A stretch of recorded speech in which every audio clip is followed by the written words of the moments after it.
Welcome, everyone. It's a pleasure to be before you today.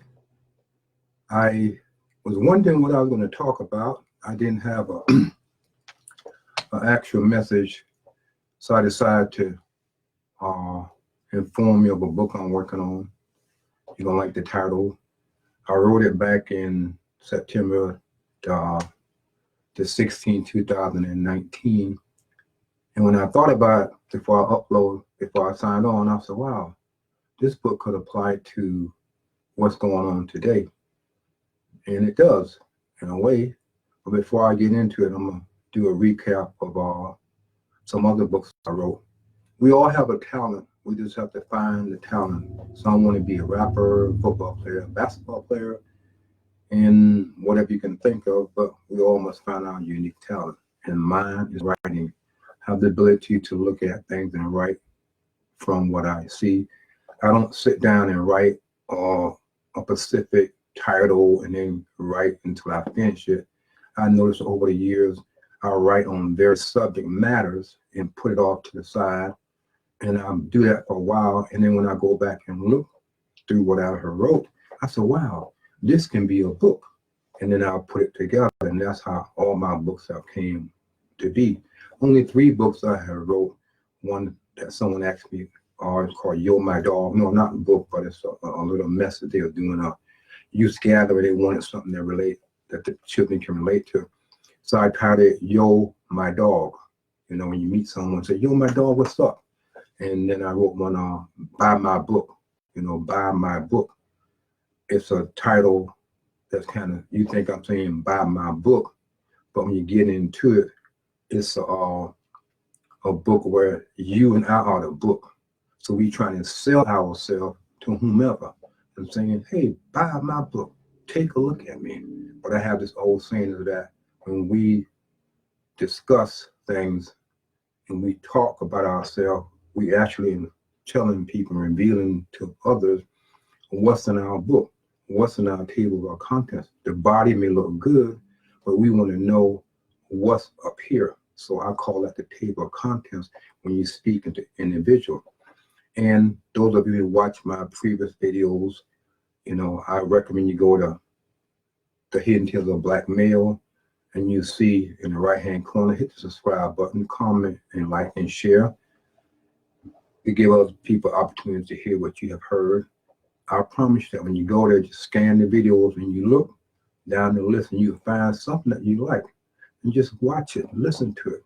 I use 99% of the messages is about me. I use me as an example because by using me, the ones that I'm putting the thing at them. But you can be touched by what I have wrote and then share it with other individuals. And I thought about doing something. You see this t-shirt I got on, say, Create Me a Clean Heart. I'm starting my own t-shirt business where I can print things on t-shirts. Like this is an actual 8x11. I print out my printer, and then I have a heat press where I iron it on my shirt. And then I just purchase, I have the vinyl. I can print from my inkjet printer, and then I can print with my vinyl cutter, and then I can iron it on my shirt. So I thought about maybe Saturday do a thing on my business of t-shirt. I call it He Still Speaks. T-shirts, banners, flyers, car decals, birthday cards, you know, even obituary or whatever. And I'm gonna introduce that probably Saturday. I'll put it all together. And if you like what you see and wanted me to give me a chance, if I can't do it, I'll tell you I can't do it. But give me an opportunity to. I even had an opportunity. I took a picture of me off my phone. I printed on a shirt similar to this, and I even washed it. And you can still see me clear on the shirt. I will show you that too. And then, you know, people have family reunion, family trees, or whatever. Everybody want a t-shirt, their own select t-shirts. So I'll be getting to that maybe Saturday, and you'll be able to. I'm very reasonable. You know, you can buy this shirt. It's much cheaper. If I buy this shirt, it's gonna cost you. But the average price that I'm going for is $20, you know, give or take. It depends. I always say depend on the job. If you want letters on the back and something on the front or different colors, then that's gonna be more. But hey, give me a chance. I have gone to the local mall and watch how they do their things. I watch YouTube videos and I see how people do their thing. They basically do about the same thing, but they got more experience than me. But I'm working on it, and I want to do a job where I want to be treated the same way. So when you get something from me, it'll be just like my own. Nothing, it's going to be agreed upon. You can text me your design or text me what you want on a shirt, and we're going to agree on that before you even print it up or whatever the case may be. You can, if you're local, you can be able to pay me by Cash App, half of it, and then the other half when it's finished, I can deliver it to you. If you live out in Savannah, then I can mail it to you. Of course, it's going to be shipping and handling.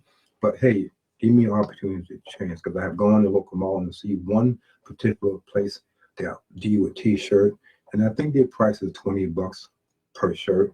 And I think you have the shirt, you have to give you the shirt also. So give me a chance, because my goal and dream is to maybe one day have my own business storefront or even a place in the mall. Because we all have a talent. We all want, and that's what I feel my love and what I want to do for myself and also be a blessing to others. So getting into these books I have wrote, because a lot of people that I've talked to and so what do you do? And I said, well, I like to write. And go, like, really? It's like I slapped them in the face because I said I like to write, because you know how to meet that many Black people that write. They may a rap song, which is good, but everybody have a unique talent. And me, you may not realize this, but when I was growing up, I used to stutter like words like stress, street, shrimp, those kind of words. I'm getting much better now. And I used to just like that, but I don't do that anymore because I did a lot of public speaking. I used to be a police officer, and then I do the videos. I didn't want to listen to myself, but then I said, why do I want people to listen to me? But yet at the same time, I'm not, at the same time, I don't listen to myself. And those who watch my previous video, I was sick, I was losing a lot of weight, and then I found out what it was about. My sugar level was high. Now I got it back under normal, so now I get my weight back. And I thank God for that. And I also thank God for all of you around the country, that I pray that you all are doing well in the self-imposed isolation, and your family is doing well. Just follow the guidelines, follow the rules, and it'll be all over. It'll be all over. Just take that moment to do a self-assessment of yourself, of your family, and don't look at and complain. Just use that time to get to know one another. Use that time to relate, to communicate, to become a better family. If you have a family, mother, father, brother and sister, or a two-parent home, or mother and father, or daughter and son, or whatever, just try to relate and get to know each other while you in an enclosed environment. Because before this self-imposed isolation came upon us, you can rest assured that people just did basically what they want to do. They went here and there, and they very seldom spend time at home with one another. So allow this isolation, this self-imposed, to allow you to get to know self, get to know you, and you may become a better person. Self-sacrifice. I remember I was thinking when several days ago, we was running out of toilet paper. And I remember posting something on Facebook, which I do a lot of times. I use it as educational. I can't make you do anything. I can't force you to do anything. I just give you information. Some people may believe me, and I learn that people say, well, where you learn that from, or where you got that from? And some people don't accept things unless they don't hear it on the main news. If you don't hear it on the regular 3 news, regular main ABC, NBC, and CBS, people don't really accept it. But when it happened, you're like, oh, wow, I should have listened. But why listen when after the fact, and then you go? So we should always be prepared for anything, food, water, drinks, cash, or whatever in our home. You don't have to tell anyone about it. Just have your own personal stash, and you learn, if the power go out, if you lose water, keep your car gas up or whatever the case may be. So if it requires you to move, you can move. And always, I was thinking, I was a person back in the day, you may say, wow, Anthony, you are a writer, but I had this stupid thing. I didn't want to read a book if they didn't have any pictures. I said, that's stupid, because it would help me how to read, I guess. But then I thought about it. Wow, if somebody want to hide something from me in a book, they just put it in the book with no pictures, and I won't read it. And that was stupid of me to say that. So I snap out of that self-imposed isolation mental prison of saying, well, I'm going to start reading and educating myself. We should not be people or race of people or whatever you want to call it. We should not be individuals where we decide that, oh, that don't deal, that have nothing to do with me, that's them and whatever. But everything, knowingly or unknowingly, indirectly or directly, can affect us if we don't have any knowledge about it. So when we learn stuff, we should educate ourselves just to have that information.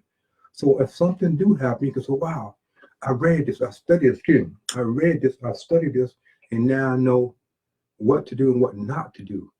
Because if you don't educate yourself, then what's going to happen? If something do break off or kick off or flip out or whatever, you're like, wow, what I'm going to do or where I'm going to go, I didn't know this was going to happen. I thought the person was kidding. No, prepare yourself, educate yourself in all areas, just to know it. And put it off to the side. Put it in your mental closet, your mental drawer, and say, oh, that's interesting. I don't understand it, but it's interesting. That brother or sister got a point. It's interesting. Begin to think that way. So when something do break off, you're not driven by your emotions. Your emotions. Go by your gut instinct, not by your emotion, what people think, what people feel. Don't look at it, what's in it for me, how I can benefit from it, all this kind of stuff. Look at it in a position as bettering oneself. So back to the book. This first book is You Always Have Snakes in Your Head. You can't see the title because I got it in the light. Let's see if I can bring it. It say, you always have snakes in your head. Resist the thought. I had a different cover. Let's see. I had a different cover of the book back in the day, and I got rid of it. I sold it, and I'm still trying to find the original copy of the book because I really like it. It was Medulla head sticking out with snakes. And I thought about it, I said, wow, the snakes, oh, there you go. It said it's snakes. This is the original copy, if you can see it. Let me fold this up to you. This is the original copy right here with my fingers. See the blue, right with my fingers pointing. It say, you always have snakes in your head. So the thought came to me that the thoughts that the snakes the thoughts that we think are just like a snake. You might hear, you're just like your dad, you're just like your mom, you never amount to anything. So you're biting yourself within your mind, and then you log into the fan and holds on, and you become, or you fight or resist or don't resist that thought. And you grow up and say, wow, my mom was never so my dad was no so I'm gonna be like them, I'm gonna be like that, and vice versa. So our thought has become snakes in our mind. We are the one who's biting ourselves, not the other person. We may say it's the other person, but it's we who's biting ourselves with the thought that we think. So how can you be delivered from pulling the words or thought out of your mind? Is just simply say, I need the truth. So the truth represents the anti-venom that you need to be delivered from the poisonous thought that you constantly think. But the book has, it's small, it has 4 or 5 chapters. It says the snake slayer, the snake hustler. Let me see, make sure I say it right. I'm not gonna read all of the table of contents out of all the books, but I'm just give you a little synopsis. Let me find it. Cut off his head. You always have snakes in your head. Snake slayer, listen to the snakes in your head. A snake has bitten me. The snake encounter. 3 snakes encounter. Do you want the anti-venom? So that's what the book is about. Do you want the anti-venom of the truth to help you be delivered from? And all these books can be purchased from me personally. I can autograph it to you, mail it to you, or deliver it to you. I'm charging $15 a pop on all of them. But if you listen to this message and you want one, you can get one for $10, and I'll still send it to you. You have to pay for the shipping and handling, but you have an autographed copy. If you don't want to get it from me, you can go to Amazon. Have a subsidiary website called createspace.com, createspace.com, and you can go on it, or you can just type one of my books like You Always Have Snakes in Your Head into the Amazon where it says books, and you see my books will come up and you just click on it. You can order from Amazon if you don't want to get it from me personally. But this other book is He Still Speaks Now Listen, a compilation of parables. It's where I put a bunch of my writing into what I consider a compilation of stuff in it. And I got something like Baby Got Back, Tomorrow, What Is More Important to You, The Storm Is Here, Spiritual Rights, You Are Apprehended, It Shall Happen Again. Yo, My Dog is also in here. So this is a compilation of parables where, again, I will be writing something, I put on the shelf, put on the shelf, put on the shelf. And I look, I said, wow, this can be a whole book. So that's what I end up doing. And this other one, I say, I wish I had known this when I was growing up in my life, you know, from a single, my mother and father, and then become a single parent, my mother. Then this one is called Sexual Dating Consequences. I said, wow, I wish I had known about different kind of sexual relationship, sexual disease, you know, sexual behavior, you know, all about self. And that's what it's about, all about self. You know, back in the day when I was young, and I'm quite sure many of you, we had sex with this person, that person, this person, that person. Some may got a venereal disease, some may have died, some may have got AIDS, and God forbid, you know, and all this kind of stuff. And so, wow, you know, I was off the chain. I consider myself a dog. I consider myself a hound dog. And when a dog meet another dog, interesting, if you don't believe me, ask someone. When a dog meet another dog, ask the person, what do a dog do? And so, I don't know, they look at each other. No, when a dog meet another dog, the dog sniff the rear end of the dog, which is true. It's when a man, mostly men, look at a woman, what are they looking at? They're looking at her rear end. So a woman should not be defined by her rear end. A woman should be defined by how she present herself physically and appearance, and how she communicate, and how she talk to you, how she address your concern, and how you get to know one another, not about sex. I want to go to bed and see how he or she put out first, and then I may, you know, date them. If they don't put out first, then I'm going to someone else. Oh, he spend money on me, he do this for me and that. Women don't go out there and look for a man to take care of you and then find someone else to pick up the slack. Women do that, you know, it's just that way. At least I can say when I was dating or sleeping around, I only dealt with one person, not multiple person at one time. And I say, you know, I was, you know, God had watched over me over these years. I said, God, thank you, Lord. And nothing came out of it. And I just had a physical the other day, and they did the whole 9 yards, all the sexual disease and everything. I passed with flying color, no AIDS, no this, no that. And I said, wow, you have been blessed compared to what you've been doing in the past. And that was like 40 something years ago. So we got to begin to look at ourselves and say, wait a minute, what do I want to be remembered for? If I die or when I die, what people gonna, what they will say, oh, I have no memory. Yeah, he was a good person, but what have they left me that I can use?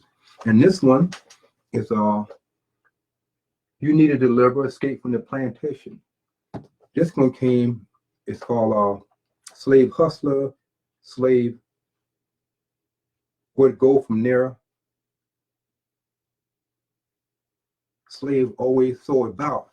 I'll make it quick. This one is in.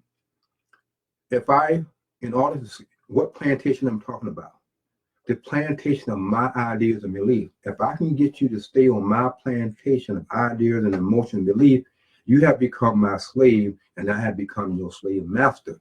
When you start thinking for yourself and break away from group thinking and group thought and do what you want to do and say, oh, I'm not going to listen to you anymore, I'm going to start thinking for myself, then you escape from that plantation of that person's ideas and belief and want to begin to live for yourself. So how do they get you back on their plantation of ideas and belief? They whip you with lies and accusation and make you come back. So I'm sorry, I didn't mean to leave. And then they give you a little bit of cookies or truth, a little bit of lies, and make you happy, you at pleasant. This one is The Seed of Zeus, fighting against the spiritual seeds of God. I say you can relate today because it's all about, I did a lot of copy and pasting, a lot of factual information, because some people don't want to believe anything unless you show facts. Mostly anything I talk about, I give to you, I have factual support, you know, and And must admit, some individuals will not accept 1+1 is 2. It's going to be 3, what they think, what they feel, what they believe, and they totally disregard the truth and the information that you're given to help them hopefully to grab hold to it. So the book can relate to what's going on in the world today. It's a spiritual battle of good and evil, bad or whatever, how people in power and this and that kind of stuff want this to happen and that happen. So I can say it can relate to today. And this one is say, Lord, teach me how to pray. And I said this in another message, teach me how to pray from the mind of Christ. Most individuals don't know how to pray because they don't know how to pray. Do I know how to pray? Not really. I do a good job at it, but a lot of individuals don't know how to pray. Our prayer should be with the right motive. Why am I praying? Am I praying only for me and what's in it for me and what I can get and what I can receive? Or do I take my mind off of self and see if I need to pray for someone else? With their permission, you can't pray something against them. You have to seek their permission, friends and family members, but you don't want to pray your will. It's like the woman may say, oh, my husband don't want to go to church, so I'm going to put some in his shoes. I'm going to pray over the pillow. I'm going to pray over him so he can go to church. But the husband never asks, or the wife never asks to pray for me because I want to go to church. So they're praying their will on that person, not a godly will. So that's wrong. So that's what that book is about. And then you have Thug Desires. Thug Desire, you see the nest and you see the egg. That means something got to birth out. This book is about this young lady. I'm going to read the title, the table of contents. You see what I mean? It's about the birth of a thug, desire for a thug, desires of a thug, tasting a little bit of the thug life, and death of the thug. So this young lady was told by her parents she made 5 figures, nice car. Her parents told her, don't bother the people on the other side of the tracks because they're no good. And she decided to give you a little show. This one's also written in bits and pieces, like all of them. And she imagined, wow, why my parents say don't bother the people on the other side of the tracks? And she always wonder about these people outside the track. What kind? She's making 5 figures, got a good job, got a top end car, and she's living the life, house, car, and whatever. But she was lacking. She was wondering, what should I do? What about these people my parents say leave alone? So she came to her parents' house for a vacation, and she began to think about, in one chapter, like I say, all this book was not written as a combined, it was just bits and pieces. And she said, wow, I wonder what's like going to a club, meeting someone and kissing them and walk away. So she went to a club and not listened to her parents. She met this guy, gave them both names, her and him a name. They started talking and she said, my parents told me I should not come to the club because it's a place of seduction. People tell you all lies. And he said, yeah, you're right about that, but I'm like this. I smoke a little bit of marijuana, that kind of stuff. And they got to talking, and she was thinking in her mind, I want to try his life. How would it be if I kissed this person? So she kissed him, and he asked for the phone number, and she didn't give him the phone number. So she walked out. He followed her, and her name was Angelita, or Antoinette, or something like that. I gave her the name. She turned around, and he said, you should have listened to your parents. So he hit her, knocked her down, and she was momentarily paralyzed, couldn't move. And she could remember her parents saying, don't go to the club, don't bother the people on the side of the track. In that instant, she jumped up and kicked him between the legs, screamed. The cops came, got him, and said we were looking for him because he had done this in the past with other women. Then she looked and thought about it. And then that was the chapter where she said, I'm going to kill this thug-like mentality. I don't want to experience and live and desire and wonder how they live. So this whole book here, the journey took place in her mind because she fell asleep in her parents' home and she experienced all of these chapters in her mind. And then she finally woke up and she said, I'm going to kill this thug. So we all have a thug mentality, a thug behavior. It put us in the right position, we may do it. Something have to cause us to act a certain way. And they say, wow, why did that person flip just like that? Maybe because they was oppressing a lot of things. So we all have the potential to do whatever. We just have to be put in that certain environment. And this one, From the Eyes of a Cop, Black Lives Matter. I had wrote something several years ago, and I call it From the Eyes of a Cop, because I used to be a police officer. And I got tired of hearing, saying police officer this, police officer that, especially when I know I'm out there. And it's like Monday night quarterback. It's like, this should do this and this should shoot. Why don't you shoot in the leg? Why don't you shoot? I'm going to answer that question right now. When you, as a public citizen, go out to get a weapon and you have to go to the range, they're going to tell you to shoot center mass because you're going to hit something.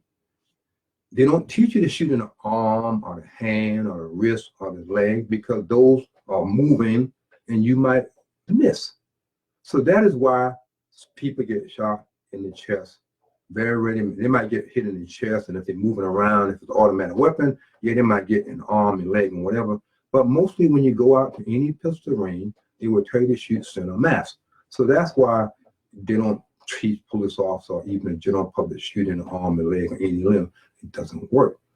So I did that, and I relate to my experiences when I was out there.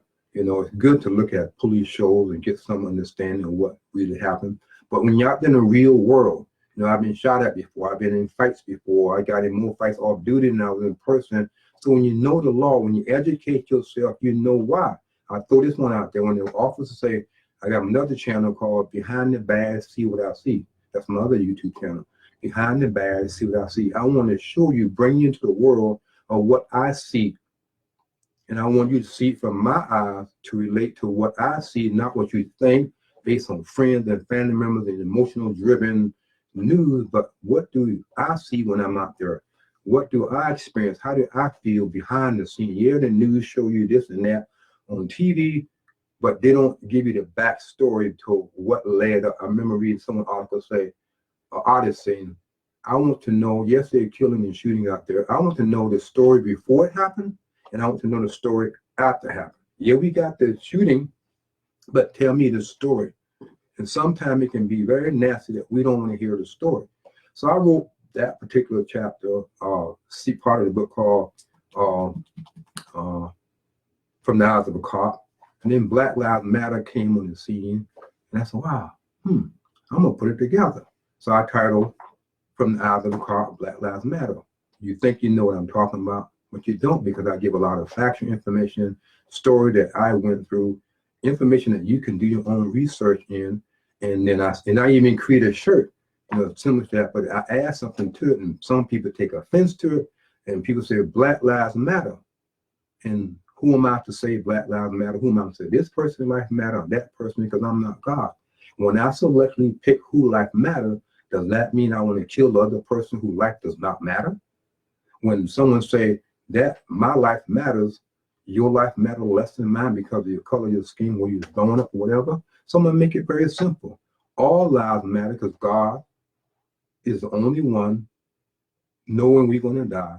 And he doesn't say, because he's speaking, oh, so-and-so life matter, so they're not going to die. Oh, so-and-so giving birth right now. That baby life don't matter. Doesn't matter. So the baby going to live, the mom going to die, or something like that. So we see how we can take that to the extreme. Do your research. Black Lives Matter to who? Be honest. Every weekend, every given Sunday, every given day, do Chicago, Philadelphia, and Baltimore, even in the midst of this coronavirus, the Baltimore mayor was saying, please, people, quit shooting people because the hospital needs their bed. They need the bed for people that's really sick. Don't go out there and stop shooting people. Did they listen? I don't know. So when Black individuals, and then whites too, and Mexican and Chinese, all that is true. But I'm only focused on this subject because it pertains to my book. When you turn on the news and you see a so-and-so, a 9-year-old girl, a 6-month-old baby, or so-and-so was shot, drive-by, or whatever, so-and-so killed this person for this reason, and they show the victim and they show the suspect, it's a black-on-black crime. So black-on-black crime does not matter to the suspect. It doesn't. Because they think about, I want my money, I want this, I want that. So that person's life does not matter. So Black lives don't matter to a suspect who wants to kill and take something. You work, you got a job, you got a house, you got a car, you got whatever, and a Black person walk up on you and with a gun to take your hard-earned money. And what are you going to do? Oh, Black Lives Matter. Take it, my brother. No, you're going to defend yourself if you have a gun. So we need to look beyond this emotional base and say, wait a minute, all lives matter. When I was fighting in the car with a female black prostitute back in the day, when she pulled out a cake knife and I had my gun, I did not shoot. I would think about my life matter and I want to live. And I in the handcuff. Many instances where I was in fights where I fought to arrest the person, to keep the minimum, keep the stuff down. So it's about thank you. Hello, Ms. Reeves. So let's see. So we as individuals, so when we think about it, so when I say that to some people, I know some individuals get mad when you speak the truth, white, black, or whatever. But we are living in a world right now that we need to hear the truth. Lack of truth caused the problem that we're going through. So I was told, why don't you make it simple? Explain yourself simple so people can understand where you're coming from. I'm not against blacks or white or whom. Everybody's life matters. I'm just saying, don't tell me that Black Lives Matter, which is true, but the other person in life is less matters. Don't tell me Black Lives Matter when you can turn on the news any given day and see a black person kill another person. It didn't matter to them. Black lives only matters to black individuals who decide to follow the law. I'm going to court. I'm going to take out a warrant. I'm going to take a peace warrant. Even when women take out peace warrant against a black boyfriend or husband, they come back and kill him because it's like, what you going to do? Why are you doing that?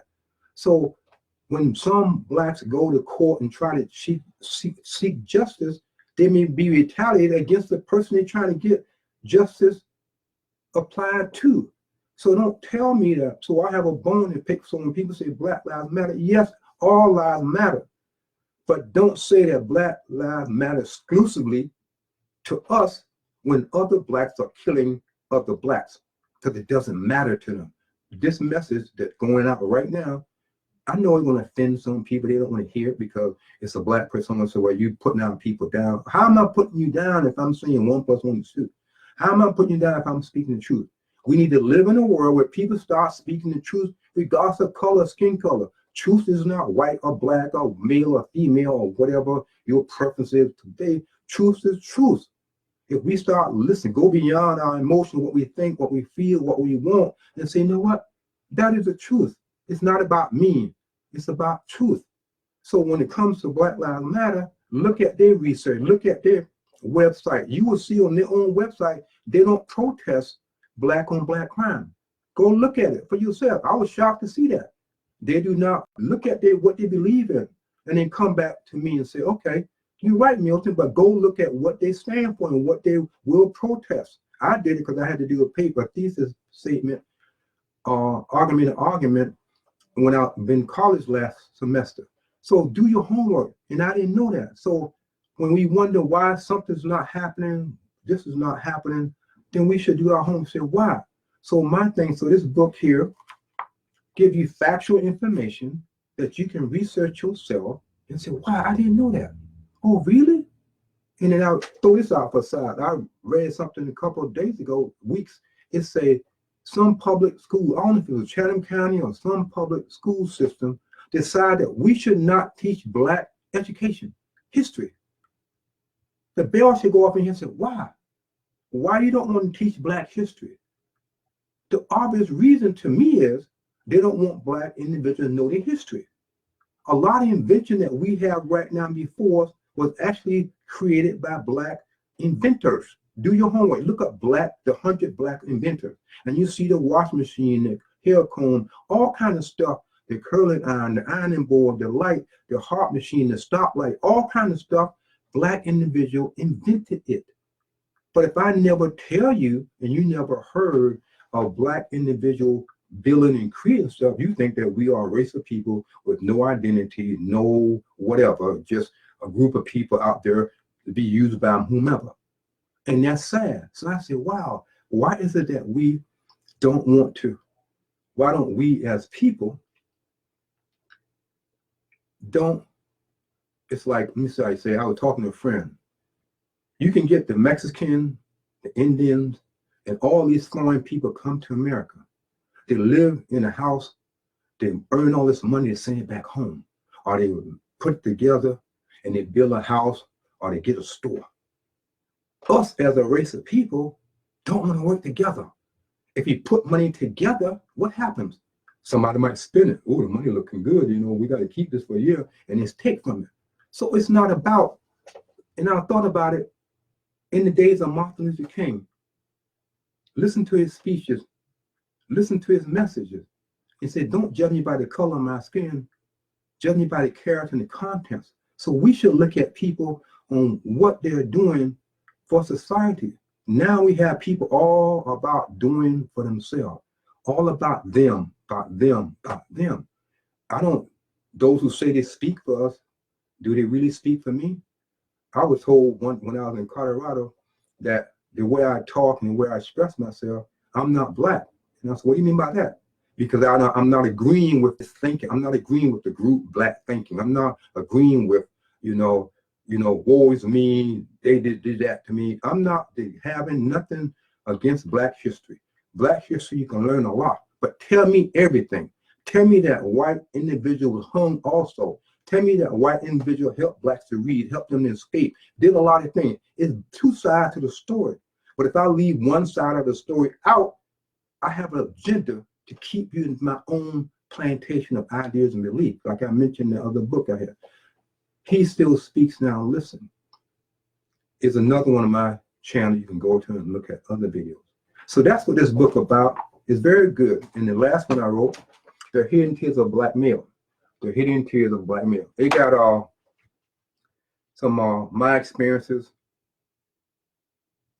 self-inflicted pain. It's not always my fault. They give little stories.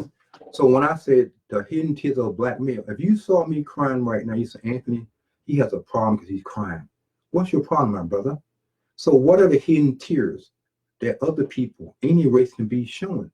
Their attitude, their emotion, their self-esteem, lack of self-esteem, walking with their pants below their waist, which is some women are actually, they can't stand to see our brothers wearing pants below their waist. When I was growing up, we had our pants pull up, belt on, and now things have changed because of movie stars and singing or whatever.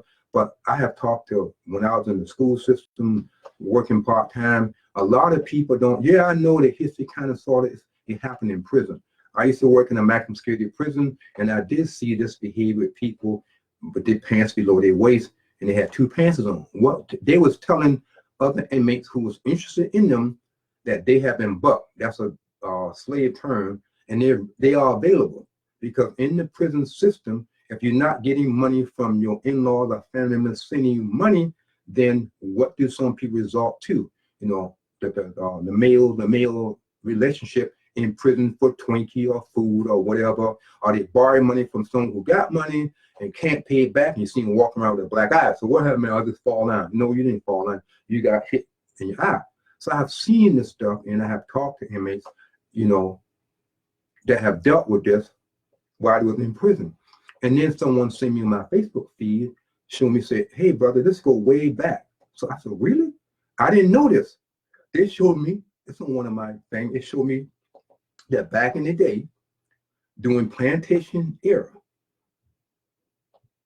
I'm going to use an illustration. Say it was a big old cookout, and everybody, all the people in the neighborhood came to the cookout.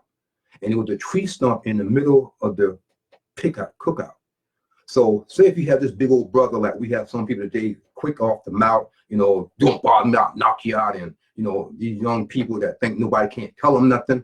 Back in the day, the slave masters said, come in, put them on that stump, rip their pants down, and all the guests, male guests who wanted to, went and sodomized the black slave. And what did they do afterward? They made them wear their pants below their waist. And when they did what they did, they called it bucking. And so the black slave will walk through the plantation with his pants below their waist, and everybody in the plantation, and also did it to humiliate them in front of the black females. They did it to degrade the black male, destroy his manhood or whatever. So he's walking around in the plantation with his pants below his waist, and also to keep them in line. Because when they saw him walking around with his pants below his waist, they'll keep their mouth shut. They're not going to speak back to the master because they don't want that happening to them. So that's where the history comes from. Then you got people today, old men and young people wearing their pants. They start selling underwear to match the shoes and whole outfit. You go to any local mall, they're holding their pants, walking left to right, and say, and then they don't know that when they get older and when they drop that habit, they're not gonna hardly walk normally because they're used to walking like left and right. And I talk to females and say, I hate to see our brother like that.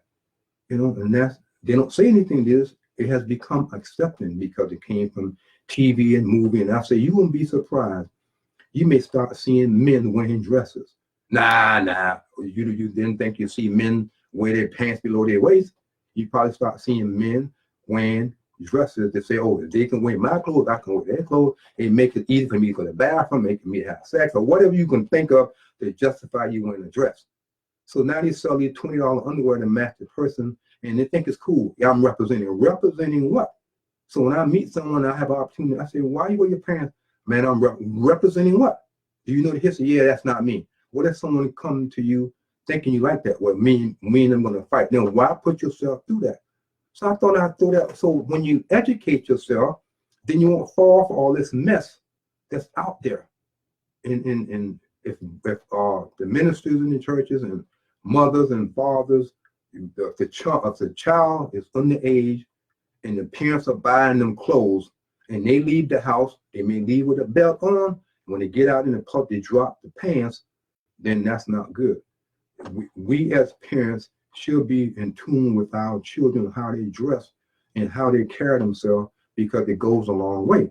And if we don't have black males to begin to stand up and start teaching and telling young men that they don't have to dress that way, then we become a race of people that follow any old fad, any old idea, any old belief, because we're trying to self-identify with that thing.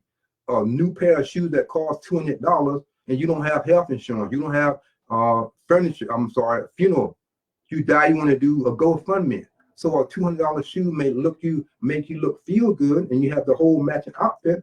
But then what that say about back home? Are you taking care of the baby mamas, all the baby mamas have gotten pregnant, and say it's not yours, it's someone else? So we as a race of people need to begin to think before we react. Begin to think with our head, not with the other one. So when we start seeing black men speaking the truth, and the thought just came and said, Anthony, why do you do the things you do? You might just speak to one person. If I spoke to one person, I have done my job. Because I wish when I was growing up, besides Martin Luther King, after his death, I really didn't have no one to go to. I learned from mistakes, trial and error. Make some mistake, trial and error. Yeah, I was a dog out there sleeping around and doing that and whatever, making myself feel good, making think I'm something. But as I got old, I said, wow, man, you was off the chain. So God allowed me to live, to tell the story, to say, you know what? It's more to life than me. I must take what I know. Everybody got an experience that they're good at. Everybody got a good talent that they're going for it. Seek that talent and use it. Use it for help other people. Because you get as people say, what goes around, come around. They use that for bad things. But when you start helping people for nothing, just help them for nothing. Not give your money away, but just do things out of the kindness of your heart. You're going to get back in return. Not what you're going to do for me. No, I don't do that. It's the motive behind the things you do. So that's what all my books kind of center on. And the one that I'm working on now, I have the title, I think it's called, let me see, I call it I fought between two titles. It's not about you. It's not about you. It's already written up. I'm editing it right now. It's not about you. And I thought about it before I signed on. I said, you know what? This coronavirus fit this title. It's not about you. What do you mean, Anthony? You got people that's taking advantage of the coronavirus for their own self-interest, their own benefit, their own financial gain, their own scheme, their own whatever. Look at the news. If you follow the news, there are people doing all kinds of things, swindling, calling, I got this to heal, I got this can do this, using it for their advantage. It's a given nature. It's a nature. It's in our nature. It's in some people's nature not to fight, to just do it. In a storm, a hurricane come through a neighborhood or whatever, and do whatever. People go to the store and steal TVs and VCR and all kind of electronic stuff and say, well, it's not my fault. They should have closed the door or secure the door better.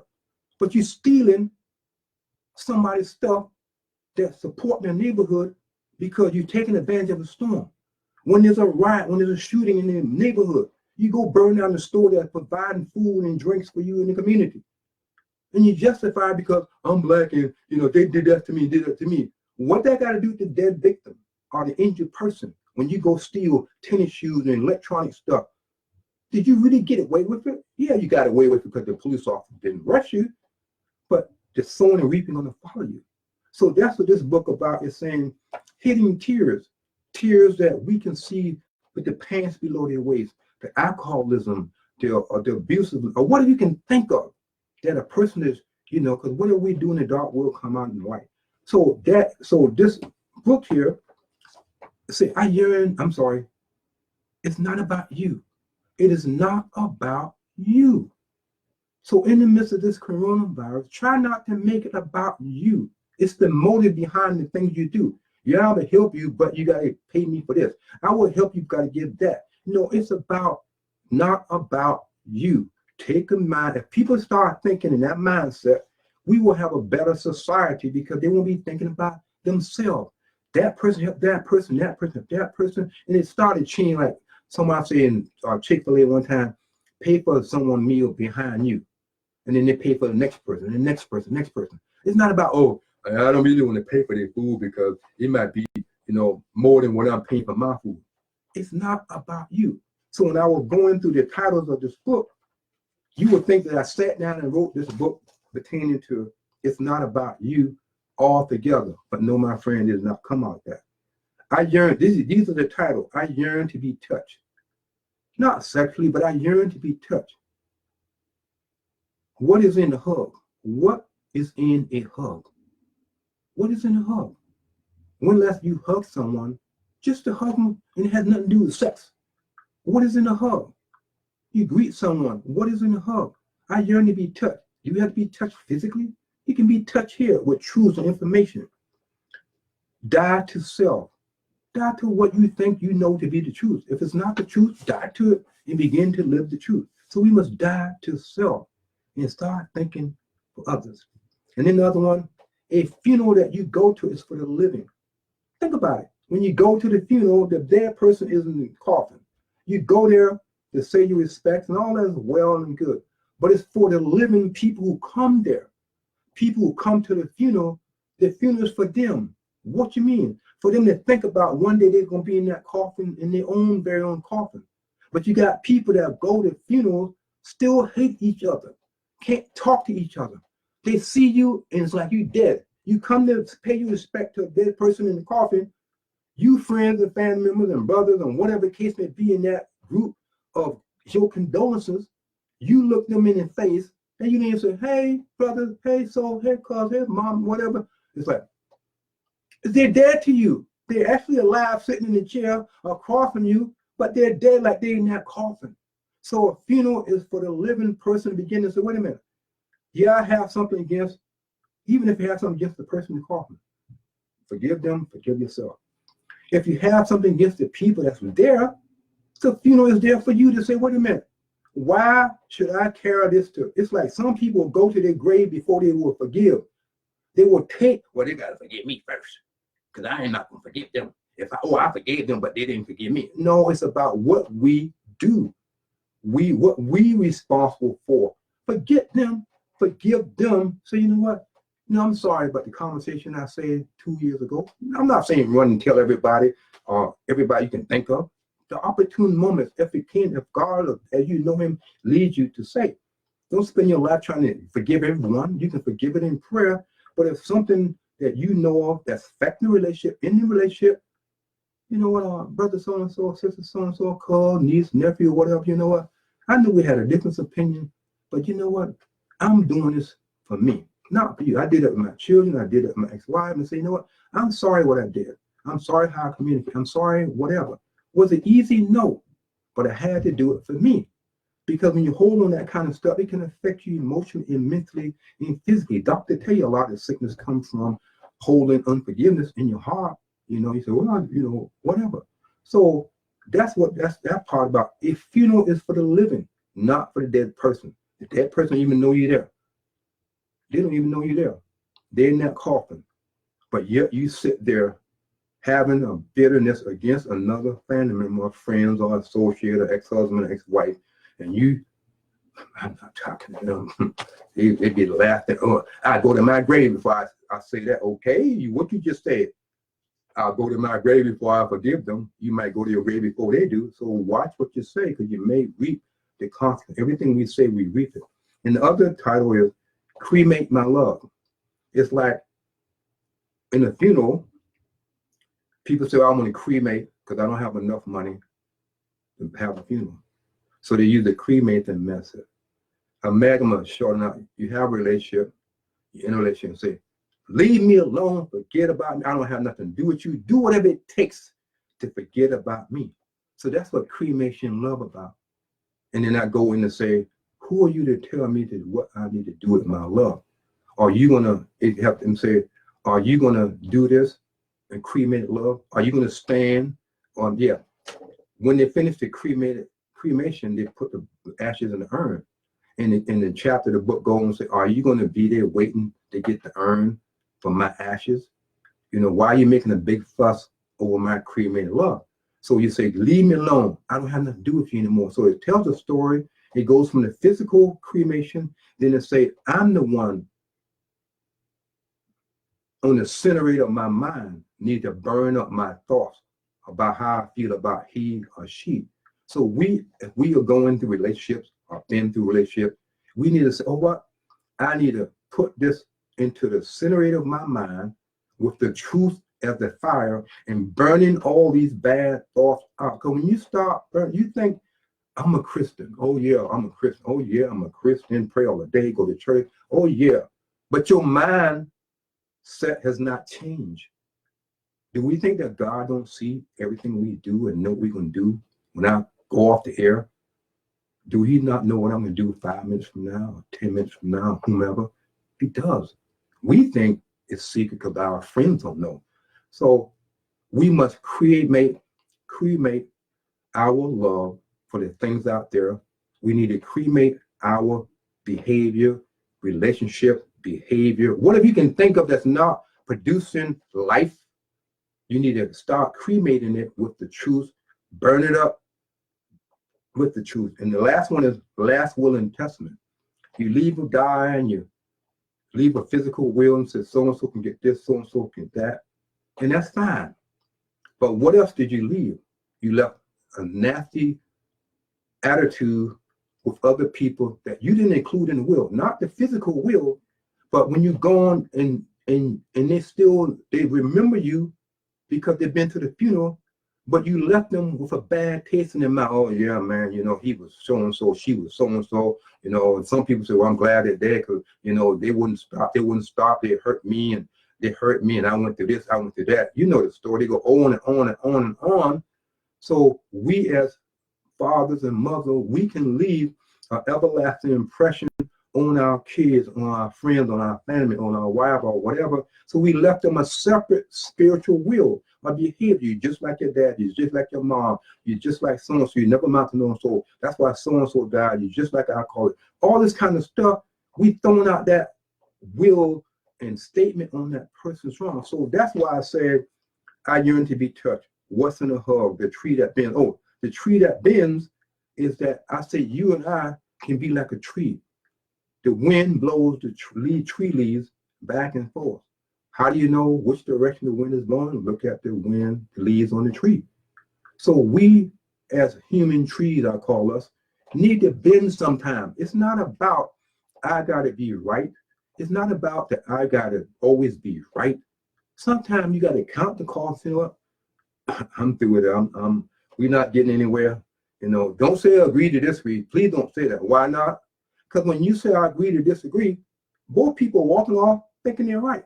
And did it get solved? No, because they're going to eventually come back together and start the whole thing over again.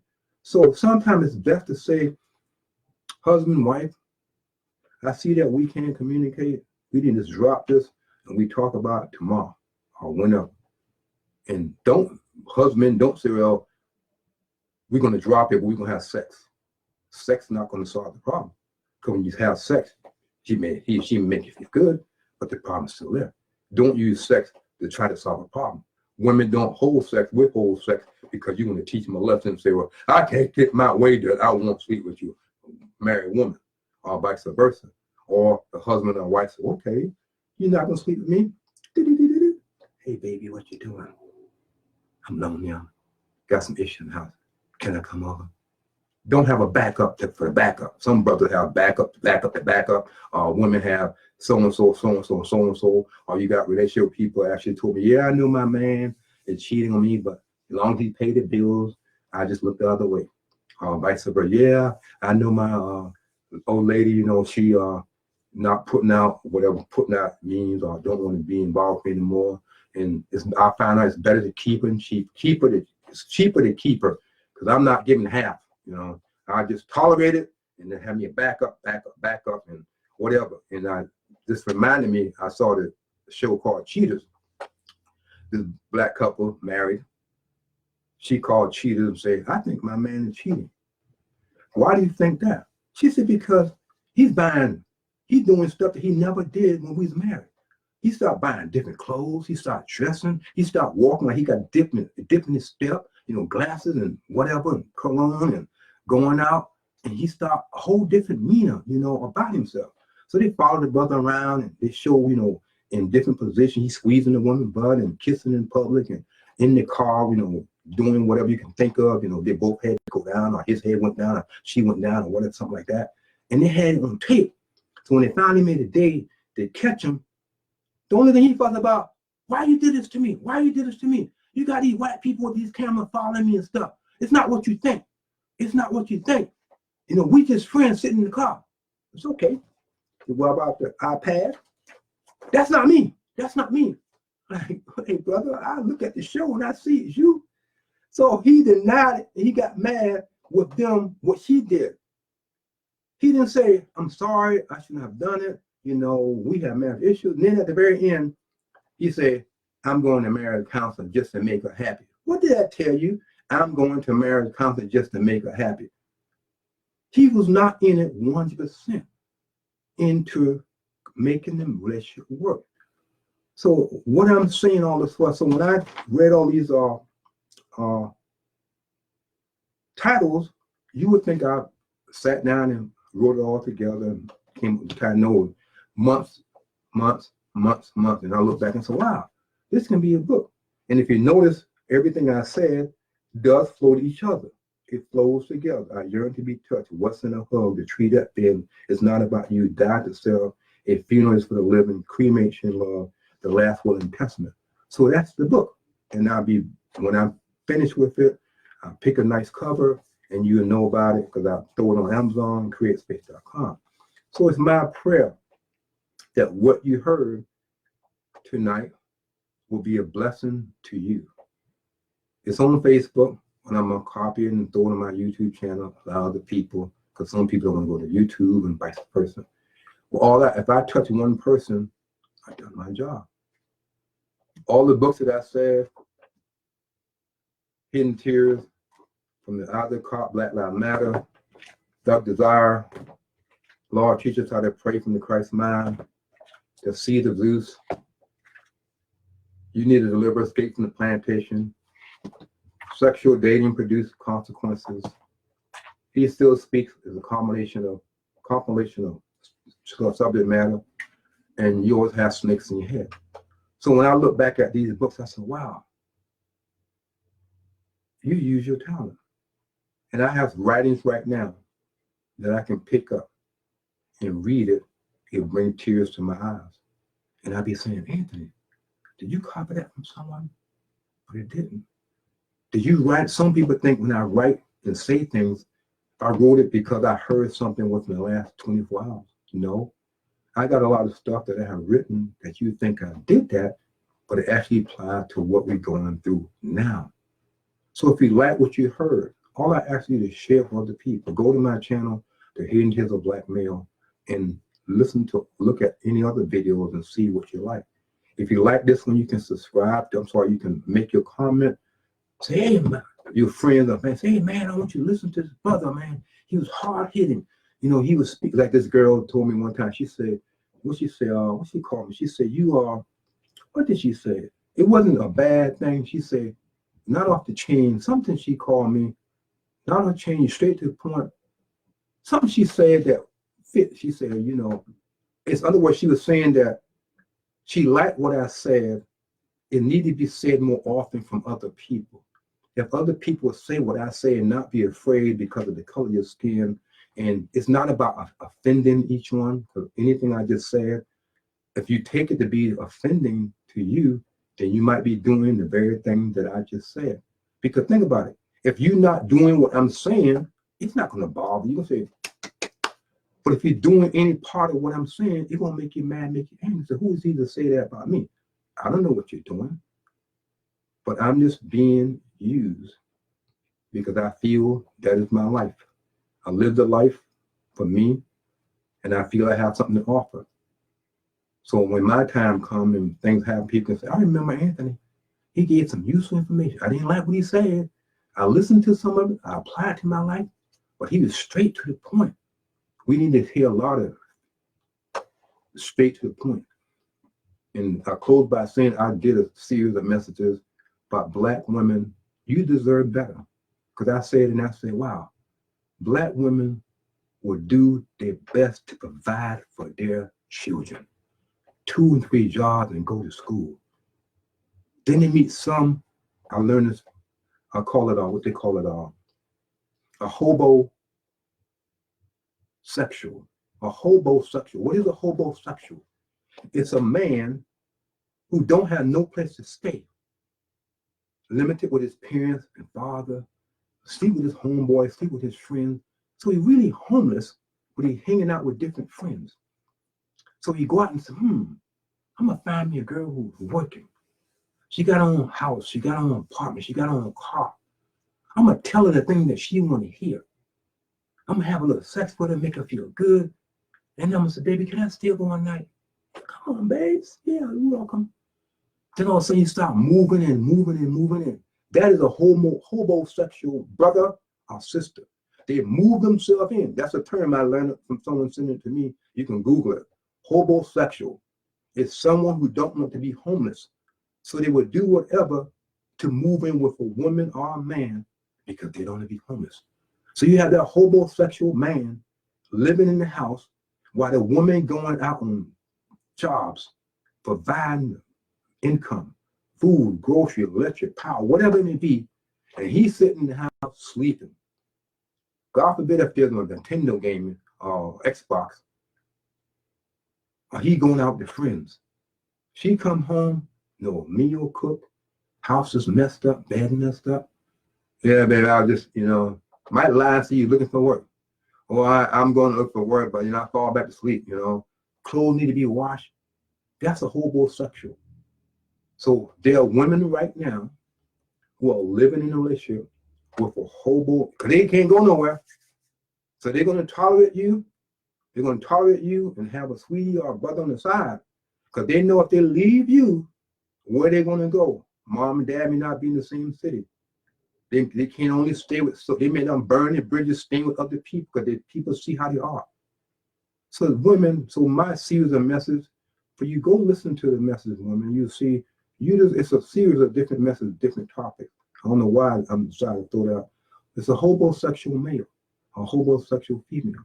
Don't get caught up into that. So that's why I say when we educate ourselves, and we have people like myself, I'm not saying I'm the only one out there. I have a friend of mine said he would love to do videos, but he don't want to be known and, he's not comfortable and whatever. And he said something that is true. 99% of my videos that I do is live, off the cuff. No notes, very few notes or whatever. There's a few that I may do pre-recorded, because I would say that, but 99% of them is off the cuff. I'll think of a topic and I say, maybe I need to talk about that. So it's off the cuff. I'm just winging it. So I hope this winging message, you know, if you want to make a comment, for those of you online, that's fine. If you don't want to, that's still fine. You can make a comment after. But all I just ask you to do is share. If you want to share, that's fine. If you don't want to share, fine. Because somebody may come across my Facebook or YouTube channel and say, wow, I need to hear that. I didn't know I was a woman may say, I didn't know I'm in a homosexual relationship. So that's why he or she's doing that. Or that's why they won't do that. Or that's why they don't want to put any effort around the house. Or that's why, you know, I knew it was something, but I couldn't put my finger on it. That is a homosexual brother. He don't want to be homeless. So he pleased me with a little bit of sex and then throw down and leave out all the things required. And like I said when I began this message, I'm in t-shirts. I'm working on, I got all the stuff I need to do. This is one of my t-shirts, Create a Clean Heart. Sadly, within me, I stand up. Sadly, I'm gonna do a video on different styles of t-shirt what I made, and because I even did the tint dye ones. I'm good at doing the bleach one on black clothing, and then I did some other videos.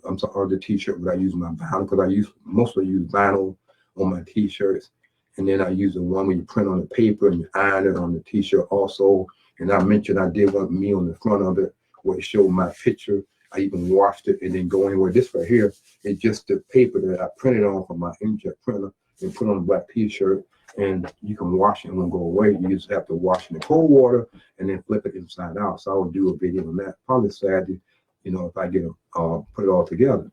So I thank those of you who joined me. I see you, Ms. Reeves, William, and Ms. Morris. I thank you all for joining me. And I'm quite sure there's other people that are watching but don't hit the join button. That's fine. But I want you to say, wow, I'm glad. I want you to take what you learned and do whatever you want to do. If I've done my job, God willing, I'll be back next Thursday. And if it meant for me to be here Saturday to share the t-shirt stuff, I'll be here too. Again, go to my YouTube channel, The Hidden Tales of Black Male. Look in the right-hand corner. Hit the button, subscribe, and look at all the videos. And I promise you find something that you like. Thank you.